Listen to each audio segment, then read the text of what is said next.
না'বুদু ওয়া ইয়্যাকা নাস্তাঈন। মাননীয় স্পিকার, আপনাকে ধন্যবাদ। মাননীয় স্পিকার, গত 17 বছর ধরে বাংলাদেশের এক গুমতন্ত্র চলেছে, ফেসিবাদের নির্যাতনতন্ত্র চলেছে এবং এমন এক দুঃশাসন চলেছে যে দুঃশাসনে নামাজ পড়লেও বলা হতো জঙ্গি। সেই রকম একটা ইসলামোফোবিক সিচুয়েশন থেকে আমরা আজকে পার্লামেন্টে দাঁড়াইতে পেরেছি। এই জন্য আল্লাহর দরবারে শুকরিয়া আদায় করতেছি, আলহামদুলিল্লাহ। সেই সাথে আমি আজকে শরীফ ওসমান হাদি সহকারে জুলাই অভ্যুত্থানের সেই 1400 শহীদকে আমি শ্রদ্ধা ভরে স্মরণ করছি। আল্লাহর কাছে দোয়া করছি আল্লাহ যেন তাদেরকে জান্নাতের উচ্চ মাকাম দান করেন। সেই সাথে আমি স্মরণ করতেছি আধিপত্যবাদ বিরোধীর যত শহীদ রয়েছেন, বিশেষ করে এন্টি ইন্ডিয়ান হিজুমনির আমাদের সবার পরিচিত বেগম খালেদা জিয়াকে আজকে আমি থাকলে হয়তো আমরা ভালো লাগতো, তাকে আমি স্মরণ করছি, তার জন্য আমি দোয়া করতেছি। মাননীয় স্পিকার, আমি এমন এক জেলা থেকে এসেছি, আমার জেলার সামনে বিশেষণ যুক্ত করা হয় দারিদ্রতম জেলা, একটা মঙ্গা পীড়িত জেলা, একটা নদী ভাঙ্গন পীড়িত জেলা। মাননীয় স্পিকার, আমরা অন্য অন্য জেলা থেকে 200 বছর পিছিয়ে আছি। মাননীয় স্পিকার, আমি ওই সব মানুষকে, আমার অঞ্চলের ওই প্রত্যন্ত অঞ্চলের চর যাত্রাপুর, চর গোরখমন্ডল এবং চর বড়াইবাড়ি, চর বিদ্যানন্দ মানুষগুলোকে ধন্যবাদ জানাতে চাই, যাদের কথা বলার জন্য আজকে আমি পার্লামেন্টে দাঁড়িয়েছি। মাননীয় স্পিকার, মাননীয় স্পিকার, এই 54 বছর ধরে আমার অঞ্চলকে শোষিত, অবহেলিত, বঞ্চিত, বৈষম্য করে রাখা হয়েছে। মাননীয় স্পিকার, মাননীয় স্পিকার, আজকে আপনার মাধ্যমে আমি তাদেরকে শুধু ধন্যবাদ নয়, আমি কিছু আহ্বান জানাতে চাই। মাননীয় স্পিকার, 25 লক্ষ মানুষের এই জেলায় মাত্র সদর হসপিটালে 25 জন ডাক্তার রয়েছে। মাননীয় স্পিকার, কিভাবে সম্ভব 1 লক্ষ মানুষকে একজন ডাক্তার চিকিৎসা দেয়? এই অঞ্চলের মানুষের জন্য ইমিডিয়েটলি আমার একটা মেডিকেল কলেজ দরকার অথবা 500 শয্যা বিশিষ্ট হসপিটাল করা দরকার। মাননীয় স্পিকার, শুধু তাই নয়, কোনো আইসিইউর কোনো ব্যবস্থা নাই। আমি রিসেন্টলি ঘুরে এসেছি, 130টা শিশু স্ক্যান নামক একটা শিশু ওয়ার্ডে রয়েছে, কোনো ডাক্তার নাই, কোনো ধরনের ব্যবস্থা নাই। আমরা সেই জেলা থেকে মাননীয় স্পিকার, মাননীয় স্পিকার, আমার একটা উপজেলা আছে সংসদীয় আসনে, ফুলবাড়ি উপজেলা।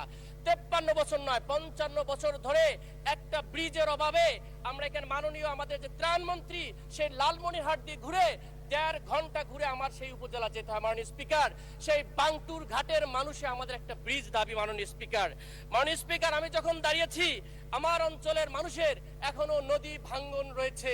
প্রতিদিন সকালে শত শত মানুষ আমার বাসায় এসে বলে আমাদের নদী ভাঙ্গন কবে দূর হবে? আমরা 12 মাস ধরে গড়ি, 9 মাস ধরে গড়ি, আর 3 মাস ধরে ভাঙে। এইরকম করে আমাদের এই অঞ্চলের মানুষের বেকারত্ব চলছে। মাননীয় স্পিকার, এই জন্য নদী ভাঙ্গনের দ্রুত ব্যবস্থা নেওয়া হোক। মাননীয় স্পিকার, একটা মাত্র ট্রেন আমার অঞ্চলে, সেই ট্রেনের মাত্র 100টা সিট বরাদ্দ। কিভাবে সম্ভব একটা জেলা আমরা এগিয়ে যাবো? মাননীয় স্পিকার, আমরা শুনলাম গ্রাম অঞ্চলের উন্নয়নের জন্য এই সরকার খুবই স্বচ্ছ, তাহলে কুড়িগ্রামের ব্যাপারে কেন 64 নম্বর অবস্থানে কোনো দেখা হচ্ছে না? মাননীয় স্পিকার, এই অঞ্চলের অর্থনৈতিক উন্নয়নের জন্য ভুটানের ইকোনমিক জোন নামে যে একটা প্রস্তাবনা রয়েছে, মাননীয় প্রধানমন্ত্রী দৃষ্টি আকর্ষণ করতেছি, এই ইকোনমিক জোনটাকে দ্রুত ব্যবস্থা নেওয়া হোক। মাননীয় স্পিকার, আমি শেষ করতে চাই, তার আগে আমি আমাদের সরকারকে কিছু কথা বলতে চাই। 935 খ্রিস্টাব্দে নিজামুল মুলক তার একটা বই লিখেছিলেন, সিয়াসিয়াত নামা। ওখানে উনি স্পষ্ট করে সরকারকে বার্তা করে বলেছেন, শাসককে, আপনি যদি প্রকৃত ন্যায়পরায়ণ শাসক হতে চান, আপনাকে নিউট্রাল, নিরপেক্ষ হতে হবে এবং আপনার দলের জনগোষ্ঠীকে কন্ট্রোল করতে হবে। মাননীয় স্পিকার, এইটাকে সামনে রেখে আমি 5টা কথা বলতেছি, আমাকে 1 মিনিট সময় বাড়িয়ে দিবেন। 1 নম্বর, গণতন্ত্র শুধু সংখ্যা নয়, এটা একটা নীতি, স্বচ্ছতা, জবাবদিহিতা এবং বিরোধীদের কণ্ঠকে স্পষ্ট বয়ান দেওয়ার সুযোগ করে দেয়া। মাননীয় স্পিকার, 2 নম্বর, বাংলাদেশের সার্বভৌমত্ব শুধু সীমানায় নয়, অর্থনৈতিক সার্বভৌমত্ব, রাজনৈতিক সার্বভৌমত্ব এবং আধিপত্য বিরোধীর একটা কালচার, বাংলাদেশি কালচার থাকা দরকার। মাননীয় স্পিকার, মাননীয় স্পিকার, সর্বশেষ বলতে চাই, প্রতিষ্ঠান যদি না টেকে বাংলাদেশ রাষ্ট্র টিকবে না, সরকার টিকবে হয়তো। এই প্রতিষ্ঠানের স্বচ্ছতার জন্যই এই জুলাই অভ্যুত্থান, জুলাই সনদ, এই রিফর্মটাকে, মিশনটাকে নেওয়া হয়েছে। মাননীয় স্পিকার, সুতরাং আমি চাই আপনারা এই জুলাই সনদের স্বচ্ছতার সহিত বাস্তবায়ন করবেন। ধন্যবাদ মাননীয় সদস্য।